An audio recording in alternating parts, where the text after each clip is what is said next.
প্রথম প্রসঙ্গ হচ্ছে যে নারী সংস্কার বিষয়ক যে কমিশন গঠন করা হলো, এটা এখনো প্রস্তাবনা। এটা সরকার গ্রহণ করবে না করবে পরের বিষয়। তবে আমাদের জিজ্ঞাসা হচ্ছে, এই সংস্কার কমিশন যে গঠন করা হলো, তারা বলছেন যে তাদের প্রতিনিধিত্ব সর্বশ্রেণীর প্রতিনিধিত্ব ছিল। আমি জানতে চাই যে এই সংস্কার কমিশন যারা গঠন করেছেন, আমার মা, আমার বোন, আমাদের এই দেশের 90% মুসলিমা নারীরা যারা এই প্রতিনিধি করেন, তাদের প্রতিনিধি কোথায়? তাহলে আপনি তো প্রথমেই একটা অন্যায় কমিশন গঠন করেছেন যেখানে আমার কোনো প্রতিনিধিত্বই নাই। তাহলে এই কমিশন আমাদের কাছে গ্রহণযোগ্য হয় কেমন করে? এটা 1 নম্বর পয়েন্ট।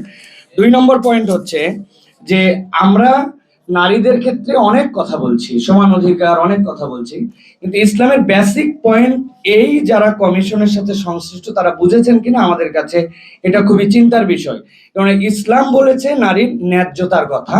ন্যায্যতা যখন আসবে তখন পুরুষের থেকে অনেক ক্ষেত্রে তার মর্যাদা, পুরুষের থেকে তার অনেক ক্ষেত্রে অনেক কিছু অনেক তিনি বেশি পাবেন। কিন্তু সমান করতে গেলে তো বিরাট ঝামেলা ভাই।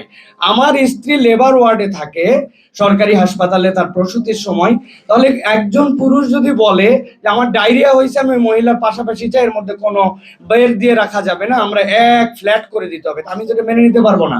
এখন যারা এই কমিশনের সংস্কারের নাম দিয়েছেন তারা মেনে নিতে পারবেন কিনা এটা আমাদের জিজ্ঞাসার বিষয়, যেহেতু তারা সমান সমান অনেকবার শুধু এই শব্দটি ব্যবহার করছেন। তৃতীয় যে কথাটি আমি আপনাদের কাছে বলতে চাই যে এই এই এই পয়েন্টের আলোকে 3টা জিনিস আছে। একটা হচ্ছে নারীদের প্রধান শক্তি হচ্ছে মাতৃত্ব। এই মাতৃত্বের বিষয়ে এখন সময় সংক্ষেপ। রবীন্দ্রনাথ ঠাকুর পর্যন্ত এই মাতৃত্বকে নারীর মূল কথা বলেছেন। যারা রবীন্দ্র পূজারী আছেন অথবা রবীন্দ্র ভক্ত আছেন, তারা রবীন্দ্রনাথের এই কথা শুনলে রবীন্দ্রনাথকেও বলবেন তিনি একজন বৈষম্যপরায়ণ মানুষ, কিন্তু ওইটা বলেন না। কিন্তু যখনই ইসলামপন্থীরা এই কথা বলে তখন তারা এর মধ্যে দোষ খুঁজে পান।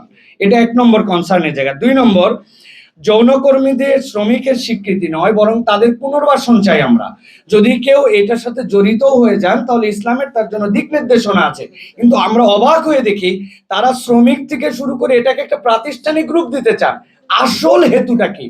আসল হেতু হচ্ছে এনজিওদের বিদেশ থেকে টাকা আনানোর জন্য যতগুলা পলিসি লাগবে তার সবচেয়ে সোনার হরিণটার নাম হচ্ছে এই পেশার স্বীকৃতি দিলে তারা এনজিও হিসাবে স্বাস্থ্য খাতে নানানভাবে টাকা এনে মোটামুটি তারা ব্যবহার করতে পারেন। সুতরাং এটা তাদের স্বার্থে তারা এটা বাস্তবায়ন করতেছেন। এটা বৃহত্তর মুসলমান বা বাংলাদেশের নৈতিক স্বার্থের সাথে কোনো সম্পর্ক নাই এটা। 3 নম্বর লাস্ট পয়েন্ট যেটা বলবো, কর্মস্থলে নারীদের কাজ করার যে পরিবেশ তৈরির কথা বলা হয়েছে, আমরাও এটার সাথে একমত।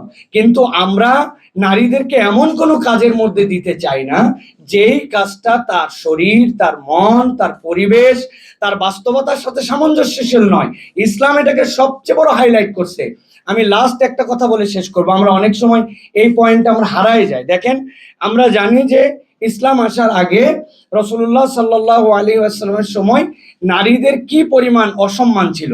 খুব ইন্টারেস্টিং পয়েন্ট এবং এটা মাথার মধ্যে গেঁথে নেওয়ার মতো পয়েন্ট। সেটা হচ্ছে, যারা ইসলামকে বিলিভ করে না, ইসলাম ধর্মের আলোকে আমরা বিশ্বাস করি পরকালে তাদের মুক্তির পথ নাই, কিন্তু যেই মানুষের মুক্তির পথ নাই তথা ইসলাম গ্রহণ করে নাই, আল্লাহ বলছেন ওই মানুষগুলোকেও তাদের শাস্তির জায়গায় নিক্ষেপের আগে একবার শেষ দাঁড় করানো হবে, তারপরে জিজ্ঞাসা করা হবে ওয়াইজাল মাউউদাতু সুইলাত বিআইয়ি যামমিন কুতিলাত, তোমরা এই যে শিশু ছোট নারীদেরকে হত্যা করেছিলে, তোমরা তোমাদের হেলে যাওয়ার আগে আরো একবার তোমরা এটার উত্তর দিয়ে যাও। তো ইসলাম এই পর্যন্ত নারীদের যে সৌন্দর্য বিকাশ এবং তার যে মর্যাদা দিয়েছে, কিয়ামত পর্যন্ত কারো দ্বারা এটা দেওয়া সম্ভব নয়।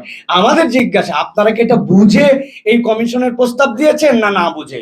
শেষ করব যে কথা বলে, আমার বোন, আমার স্ত্রী, আমার মায়েরা তারা শরিয়া পছন্দ করে।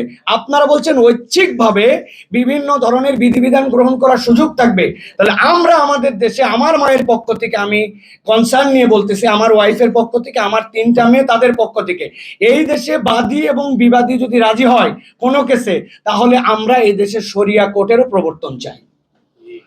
আমাদের বিচার শরিয়া কোর্টে হবে আমরা যদি বাদী বিবাদে রাজি হয়। তাহলে আপনারা যদি আপনাদের কনসার্ন দিতে পারেন, আমরা আমাদের কনসার্ন এটা দিতে পারি। ধন্যবাদ সকলকে। আসসালামু আলাইকুম।